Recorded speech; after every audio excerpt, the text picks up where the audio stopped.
ಲೂಕನು ಬರೆದಂಥ ಸುವಾರ್ತೆ 4ನೇ ಅಧ್ಯಾಯ 13ನೆಯ ವಾಕ್ಯ. ಸೈತಾನನು ಸಕಲ ವಿಧವಾದ ಶೋಧನೆಯನ್ನು ಮುಗಿಸಿ ಸ್ವಲ್ಪ ಕಾಲ ಆತನನ್ನು ಬಿಟ್ಟು ಹೊರಟು ಹೋದನು. ಈ ವಾಕ್ಯದಲ್ಲಿ ಸೈತಾನನು ಯೇಸು ಕ್ರಿಸ್ತನನ್ನು ಶೋಧಿಸುತ್ತಾ ಇರುವಂಥ ಸಮಯದಲ್ಲಿ ನಡೆದಂಥ ಘಟನೆಗಳನ್ನು ವಿವರಿಸಲಾಗಿದೆ.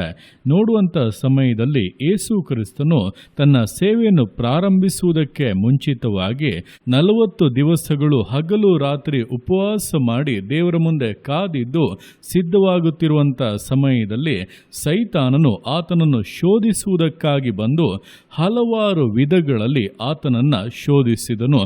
ಆದರೆ ಎಲ್ಲವನ್ನೂ ಕೂಡ ಯೇಸು ಕ್ರಿಸ್ತನು ವಾಕ್ಯದ ಮೂಲಕವಾಗಿ ಜಯಿಸಿದನು. ಅದರ ನಂತರ ನೋಡುವಾಗ ಸೈತಾನನು ಸಕಲ ವಿಧವಾದ ಶೋಧನೆಯನ್ನು ಮುಗಿಸಿ ಸ್ವಲ್ಪ ಕಾಲ ಆತನನ್ನು ಬಿಟ್ಟು ಹೋದನು ಎಂಬುದಾಗಿ ವಾಕ್ಯದಲ್ಲಿ ಬರೆಯಲ್ಪಟ್ಟಿದೆ. ನೋಡುವಾಗ ಸಕಲ ವಿಧದಲ್ಲೂ ಶೋಧಿಸಿದ್ದಾನೆ, ಆದರೆ ಅಲ್ಲಿಗೆ ಎಲ್ಲವೂ ಮುಗಿದು ಹೋಗಲಿಲ್ಲ.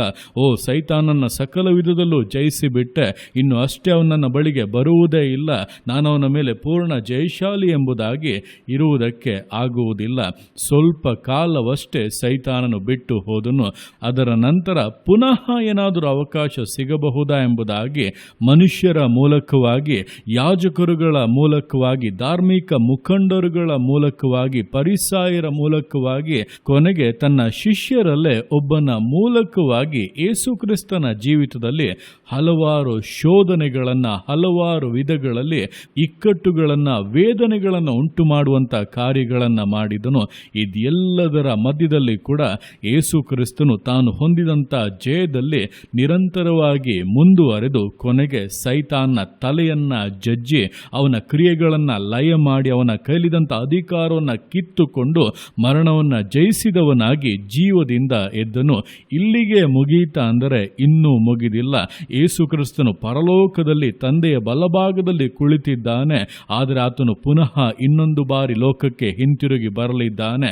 ಆ ಸಮಯದಲ್ಲಿ ಆತನು ಸೈತಾನನ ಮೇಲೆ ಯುದ್ಧ ಮಾಡಿ ಅವನ ಕ್ರಿಯೆಗಳನ್ನೆಲ್ಲ ಪೂರ್ತಿಯಾಗಿ ಲಯ ಮಾಡಿ ಅವನನ್ನ ಬಂಧಿಸಿ ಬೆಂಕಿ ಗಂಧಕೊಳ್ಳಿರುವಂತ ಕೆರೆಗೆ ದೊಬ್ಬಿ ಬಿಡುತ್ತಾರೆ. ಅದುವೇ ಸೈತಾನನ ಅಂತ್ಯವಾಗಿದೆ. ಅಂದರೆ ಸೈತಾನೊಟ್ಟಿಗಿರುವಂತ ಹೋರಾಟ ಇಷ್ಟು ದೀರ್ಘಕಾಲ ಮುಂದುವರಿಯುತ್ತಾ ಇದೆ. ಹೀಗಿರುವಾಗ ನಮ್ಮ ಜೀವಿತಗಳಲ್ಲಿ ಕೂಡ ನಾವು ಯಾವುದೋ ಒಂದು ಸೈತಾನ್ನ ಕ್ರಿಯೆಯನ್ನ ಜಯಿಸಿ, ಯಾವುದೋ ಒಂದು ದುರಾತ್ಮದ ಮೇಲೆ ಜಯವನ್ನ ಹೊಂದಿ, ಯಾವುದೋ ಒಂದು ಪಾಪದ ಹೋರಾಟ, ಯಾವುದೋ ಒಂದು ಶೋಧನೆಯಲ್ಲಿ ನಾವು ಜಯಶಾಲಿಗಳಾಗಿ ನಾನು ಎಲ್ಲವನ್ನ ಜಯಿಸಿಬಿಟ್ಟೆ, ಎಲ್ಲವನ್ನ ಸಾಧಿಸಿಬಿಟ್ಟೆ ಎಂಬುದಾಗಿ ಅಂದುಕೊಳ್ಳುವಂಥದ್ದು ಮೂರ್ಖತನವಾಗಿದೆ. ನಾವು ಒಂದು ಬಾರಿ ಜಯಿಸಿದ್ದರಲ್ಲಿ ಪುನಃ ಸೋತು ಹೋಗದೇ ಇರುವಂತೆ ಎಚ್ಚರಿಕೆಯಿಂದ ಜೀವಿಸಬೇಕು. ಅದೇ ಸಮಯದಲ್ಲಿ ಸೈತಾನು ತಂದು ಹಾಕುವಂಥ ಹೊಸ ಹೊಸ ಶೋಧನೆಗಳು, ಹೊಸ ಹೊಸ ತಡೆಗಳು, ವಿಧ ವಿಧವಾದಂಥ ಕುಯುಕ್ತಿಗಳು, ಕುತಂತ್ರಗಳು, ಇದೆಲ್ಲವನ್ನೂ ಕೂಡ ಯಾವ ಮಾರ್ಗದಲ್ಲಿ ಬಂದರೂ ಕೂಡ ಅದರ ಮೇಲೆ ಜಯವನ್ನು ಹೊಂದುವ ರೀತಿಯಲ್ಲಿ ಜೀವಿತವನ್ನು ದೃಢತೆಯಿಂದ ನಡೆಸಬೇಕು. ಪವಿತ್ರಾತ್ಮನ ಬಲದಿಂದ, ಆತನ ವಿವೇಕದಿಂದ ತುಂಬಿದವರಾಗಿ ನಾವು ಜೀವಿತವನ್ನು ನಡೆಸುವಾಗಲೇ ಪೂರ್ಣವಾಗಿ ಜಯಶಾಲಿಗಳಾಗುವುದಕ್ಕೆ ಸಾಧ್ಯ.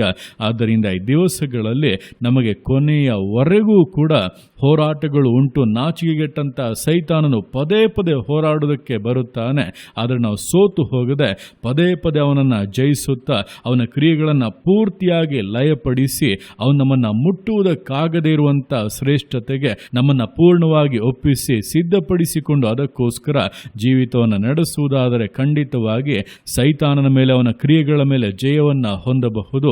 ನಮಗೋಸ್ಕರ ಸಿದ್ಧವಾಗಿರುವಂಥ ಬಹುಮಾನವನ್ನು, ಪರಲೋಕದ ಶ್ರೇಷ್ಠತೆಯನ್ನು ಹೊಂದಿ ಯೇಸು ಕ್ರಿಸ್ತನೊಂದಿಗೆ ಯುಗ ಯುಗಾಂತರಗಳಲ್ಲಿಯೂ ಬಾಳಬಹುದು ಎಂಬಂತ ತಿಳುವಳಿಕೆಯಿಂದ, ಆ ಒಂದು ಸ್ಪಷ್ಟತೆಯಿಂದ ದೃಢತೆಯುಳ್ಳ, ಸ್ಥಿರತೆಯುಳ್ಳ, ವೈರಾಗ್ಯದ ವಿಶ್ವಾಸ ಜೀವಿತಗಳನ್ನು ಮುನ್ನಡೆಸೋಣ.